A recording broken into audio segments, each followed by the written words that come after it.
इस बात को नज़रअंदाज मत करिए, संत आसाराम जी बापू को आज 10 साल 6 महीने और 6 दिन 17 मार्च सन 2023 को आज हो चुके हैं। इस देश के वरिष्ठ वकील डॉक्टर सुब्रमण्यम स्वामी ने आज ट्वीट की है और बड़े ही सरल तरीके से उन्होंने समझाया है समाज को कि आज उच्च पदों में बैठे राजनीतिक ताकतों के कारण संत आसाराम जी बापू को आज झूठे मामले का सामना करना पड़ रहा है, जिसमें से 2 ताकतें गुजरात से हैं और 1 इटली से है। इस देश में एक बहुत बड़ा वर्ग इस तमाम चीज़ों को नज़रअंदाज कर रहा है।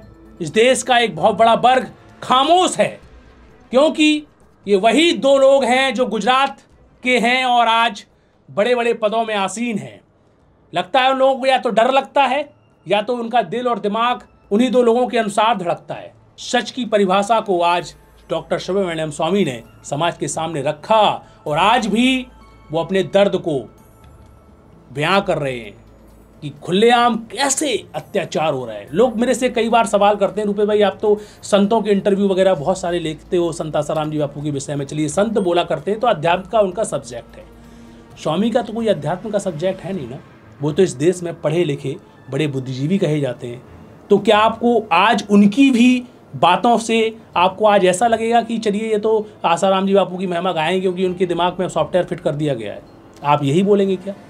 कुछ तो उनको दिख रहा है ना, तभी वो सच्चाई को कैसे नेति नेति करके आज समाज के सामने रख रहे हैं। इस देश के भ्रष्ट तंत्र में बैठे जो नेता हैं किस तरीके से सच की आवाज़ को दबाकर एक संत का गला घोंट रहे हैं और उस आवाज़ को बुलंद करता हुआ एक वरिष्ठ वकील कैसे अपनी सच्चाई को रख रहा है। तो इस आवाज़ में और इस विषय में क्या आपको बिल्कुल नहीं सोचना चाहिए?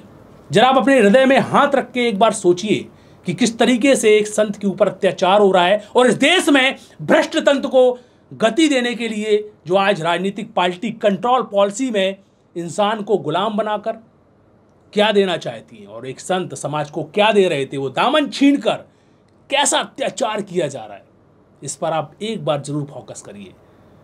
फिर से मैं बात दोहरा दूं, इस देश में मर्द कौन है, इस देश में गूंगा कौन है जो सच के लिए आवाज़ ना उठा पाए और मर्द कौन है जो सच के लिए अपनी आवाज़ बुलंद कर पाए। इस देश को आज़ादी ऐसे ही नहीं मिली थी। जब हमारा देश गुलाम था तो बड़े लोग बलिदान हो गए, आवाज़ के कारण बलिदान हो गए।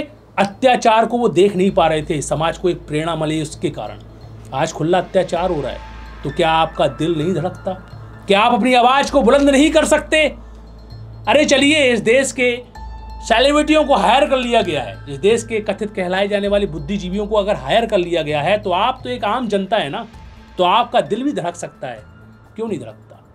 जब आपको किसी से प्रेम हो सकता है, उस प्रेम में आप बहुत सारी बड़ी बड़ी बातें करते हैं। जब आपको किसी के प्रति आदर हो सकता है, उस आदर को निभाने के लिए आप चल पड़ते हैं। इस देश में एक संत के ऊपर अत्याचार हो रहा है, वो दिल आपका धड़के, वो दिल क्या एक मिसाल नहीं बन सकता? चिंगारी एक होती है, जब वो आग बनती है तो कई घरों को एक संदेश दे देती है कि देखिए, एक चिंगारी को आप मत छोटा समझो। इस देश में जी रहे आम जनता, इस देश में जी रही गरीबी की रेखा के नीचे लोग, जिसको सींचा संत आसाराम जी बापू ने, आज उनका क्या कर्तव्य है? अपने हृदय में हाथ रख के आप बोलिए, इस सच को कहाँ तक पहुँचाना चाहिए और क्यों नहीं पहुँचाना चाहिए? इसके लिए आवाज़ क्यों नहीं बुलंद करना चाहिए? जो पदों में बैठे जो नेता भ्रष्ट तंत्र का एक मापदंड लेकर आपके ऊपर आपको गुलाम बनाने की मानसिकता में कार्यरत हैं, और इस देश में अगर ऐसे ही संत सताए गए, इस देश में ऐसे ही क्रांतिकारी सताए गए, इस देश में सत्य की आवाज़ को उठाने वाले ऐसे ही लोग सताए गए, तो आप याद रखिए कि वो बात मैं नहीं बोलूँगा कि वो दिन दूर नहीं है कि आपकी ये नौबत आ जाएगी। नौबत आ चुकी है। अब बड़े बड़े बुद्धिजीवी हायर हो चुके हैं, बड़े बड़े नेता सांसद हायर हो चुके हैं और आज अपेक्षा है तो जनमानस से है। आप भी अपने कर्तव्य को अदा कीजिए। जो मेरी विचारधारा है जनहित में जारी है।